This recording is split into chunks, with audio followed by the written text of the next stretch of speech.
मित्रों, आपने बाजार में एक फूल बिकता हुआ देखा होगा।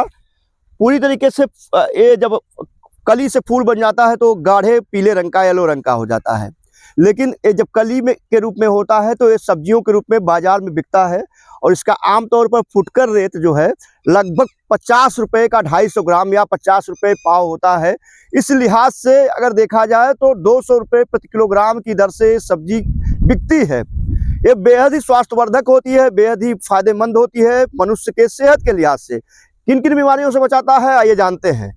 पहली बीमारी, अगर आप डायबिटिक के पेशेंट हैं, डायबिटिक से जूझ रहे हैं, तो डायबिटिक को सामान्य लेवल पर लाने के लिए, शुगर को सामान्य लेवल पर लाने के लिए ये जो फसल है के रूप में जानते हैं, यह डायबिटिक लेवल को या शुगर लेवल को सामान्य लेवल पर लाने में सहयोगी होती है।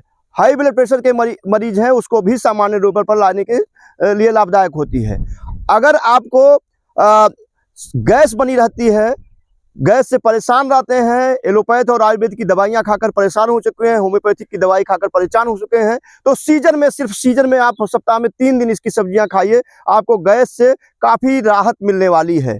अगर आपको हड्डियों में प्रॉब्लम है, चलने फिरने में प्रॉब्लम है, घुटने में दर्द रहता है, हाथ पाँव में दर्द रहता है, तो निश्चित तौर पर डॉक्टरों को अगर आप दिखाएंगे, जांच कराएंगे, तो आपके शरीर में, हड्डियों में कैल्शियम की कमी मिलेगी।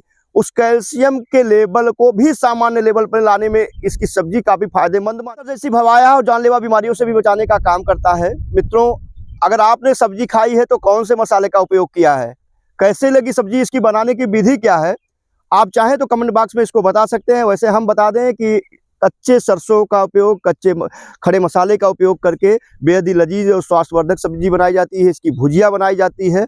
और अगर आप एक बार इसकी सब्जी चख लेंगे तो बार बार आपको इसकी सब्जी खाने का मन करेगा, इच्छा होगी। आप भी चाहते हैं कि आप स्वस्थ रहें, जानलेवा और घातक बीमारियों से बचे रहें।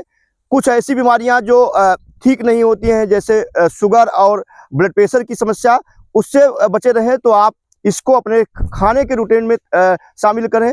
अपने खेतों में लगाएं, गमले में भी लगा सकते हैं। लगाने का जो समय होता है वो जुलाई महीने का होता है। हार्वेस्टिंग का समय जो होता है वो मिड दिसंबर का होता है। इस दौरान आप लगातार सब्जियों का उपयोग कर सकते हैं। वैसे इसको रेशे के रूप में इसकी रस्सियां बनती हैं, इसका जो है पशुओं के लिए चारा बनता है, चारे के रूप में इस्तेमाल किया जाता है। और खेत में नाइट्रोजन, फास्फोरस जैसी तमाम पोषक तत्वों के उपयोग के लिए इसका हरी खाद के रूप में उपयोग किया जाता है। आप इससे ज़्यादा जानकारी जानते हैं तो आप कमेंट बॉक्स में जितना चाहे लिखें, जितना ज़्यादा शेयर करें, हम आपके उस बात को दूसरे किसानों तक पहुंचाएंगे और अपने लिए, खुद को के लिए मददगार भी आपको मानेंगे। वीडियो कैसा लगा, इंतजार रहेगा आपके बेहद ही महत्वपूर्ण कमेंट का। बहुत बहुत धन्यवाद।